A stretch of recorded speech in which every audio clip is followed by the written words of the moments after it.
My name is Serenity, and I want to tell you my story. It is not a happy story at first, but it is my story.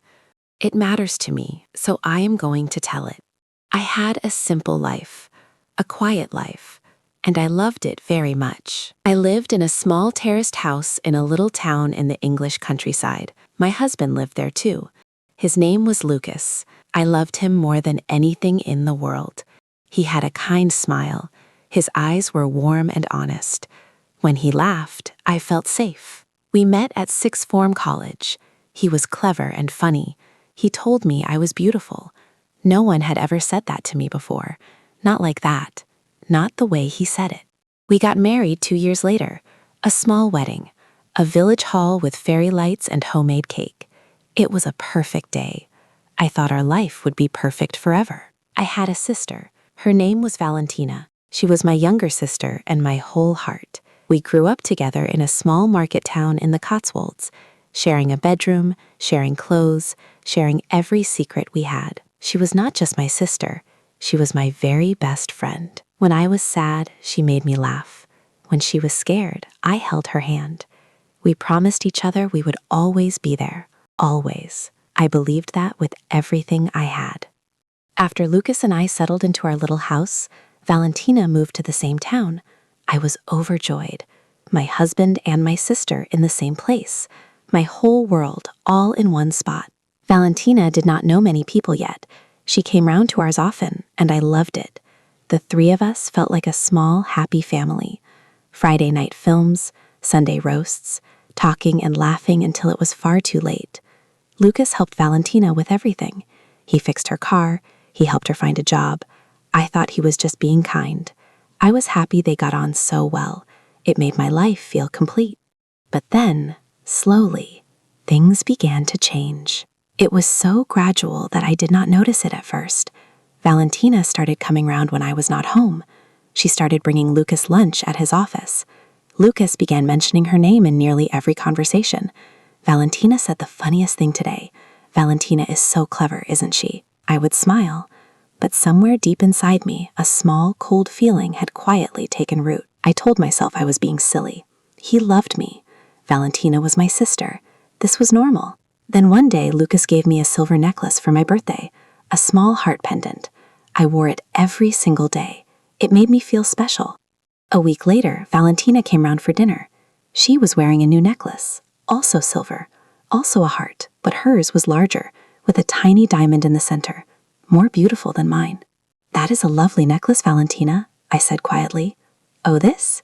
I spotted it in a boutique on the high street. We have the same taste, Serenity. She gave a wide, bright smile. Lucas looked at her and smiled too. I looked down at my small silver heart. It did not feel quite so special anymore. I told myself I was being jealous. That was an ugly feeling. I did not want to be that kind of person. Then Lucas started working late. A big project at the firm, he said. He came home exhausted. Sometimes he fell asleep on the sofa before I had even made tea. I would put a blanket over him and feel sorry for him. He was working so hard. For us. One night he was very late. Past midnight. I rang his office. A man answered, his voice groggy. Is Lucas there? Lucas Miller?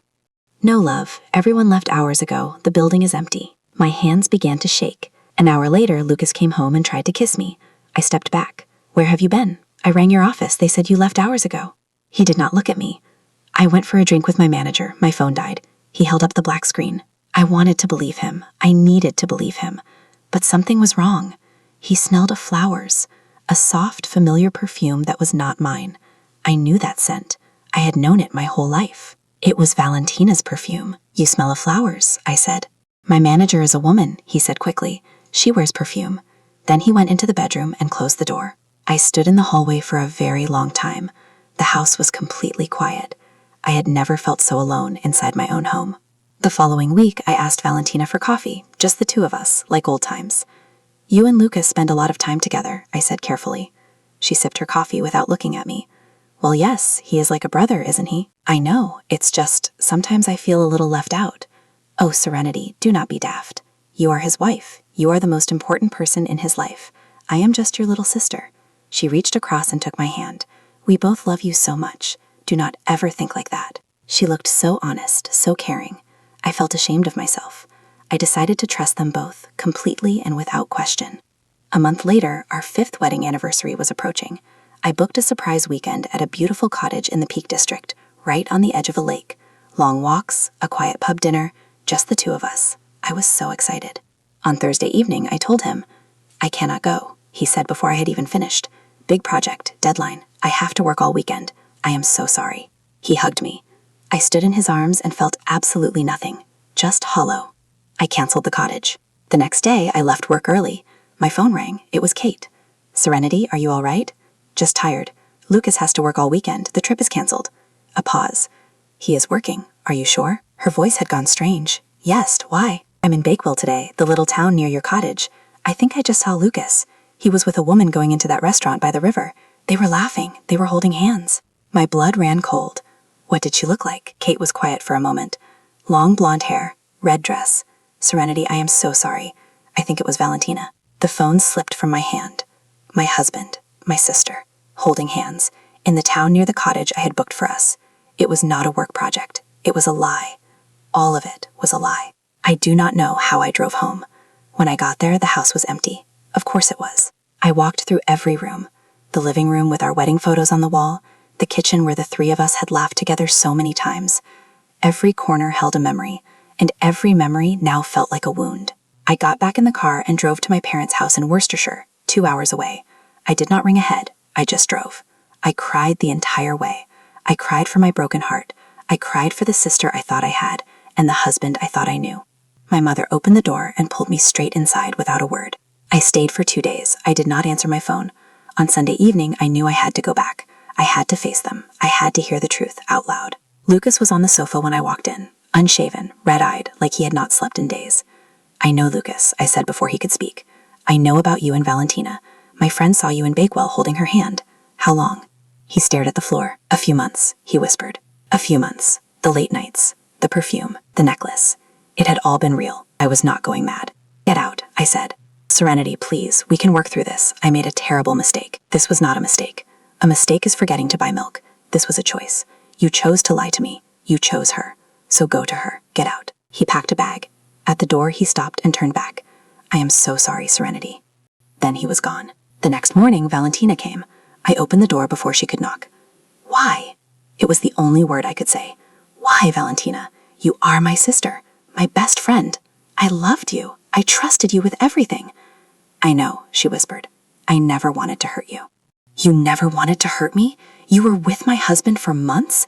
You looked me in the eye and held my hand and told me I was imagining things. How is that not hurting me?" "It just happened. I was lonely. He was kind. I know it was wrong." "Then why did you not stop? Why did you not think about me?" She had no answer. "Please forgive me," she sobbed. "I cannot lose you." I looked at her for a long time. This girl I had grown up with. This girl I had loved without question my entire life. I did not recognize her. "You already lost me," I said quietly. "You lost me the day you chose him over me. Please leave." I closed the door. I heard her crying outside for a long time. Then I heard her car drive away. The house was silent. The two people I had loved most in the world were gone. The weeks that followed were dark and empty. I took down every photograph and put them in a box in the loft. I stopped eating properly. I stopped sleeping well. I went to work, came home, and stared at the walls. But Kate rang me every single day. She brought round food. She made me talk when I wanted to stay silent. She showed me, without ever saying it, that not everyone leaves. Slowly, very slowly, things began to shift. One morning I woke up and the sun was coming through the curtains. I opened the window and stood there breathing in the cool morning air. For the first time in weeks, I did not cry. It was a small thing, but it felt enormous. I started taking long walks in the park. I started reading again. I painted the living room walls a warm, cheerful yellow, bought new curtains, moved all the furniture. I wanted it to feel like mine, just mine. One evening, I bumped into an old school friend called Quinn in the supermarket. She told me she ran an art class on Thursday evenings at the community center. "You always loved drawing at school," she said. "Come." The following Thursday, I walked in with shaking hands. Quinn handed me paper and pencils and said simply, "Draw whatever you feel." I thought of the sunflowers on my kitchen table and I started drawing. Circles, stems, leaves. For 2 hours, I forgot about everything else.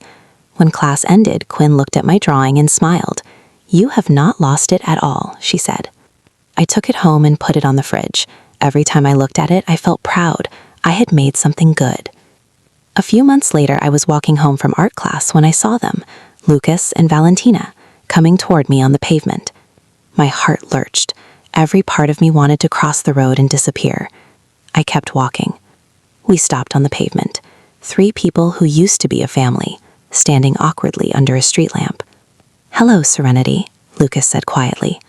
"Hello," I said, calm, steady. "How are you?" Valentina asked. "I am good, actually," I said, and I meant it. I started walking again. I did not look back. When I got home, I sat on the sofa and waited to feel sad or angry. I felt neither. I felt calm. I felt free. They were part of my past. They were not part of my present. They would not be part of my future. That night, I rang my mother. "You sound different," she said. "You sound happy." "I think I am," I told her. The next morning, I woke early, made tea, and sat at my kitchen table with my sunflowers. I opened my notebook and began to write about the pain, about the dark weeks, about yellow walls and art class and Kate turning up with a chicken pie because she thought I needed feeding, about finding my way back to myself. Writing felt like drawing. It felt like making something beautiful out of something broken. Life is not always easy. Sometimes the people you love most are the ones who hurt you most deeply. Your heart will feel as though it is beyond repair. But your heart can heal.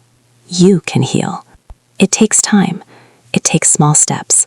A walk in the park, a fresh coat of yellow paint, a Thursday evening art class, a bunch of sunflowers in a blue vase on the kitchen table. It is all right to cry. It is all right to feel lost. But you must stand up again. You must keep going. You must keep growing. You are stronger than you think. You are a survivor, just like me, just like the sunflowers that always, always face the light. If this story moved you, please like, comment, share, and subscribe. New stories every week. Thank you for listening.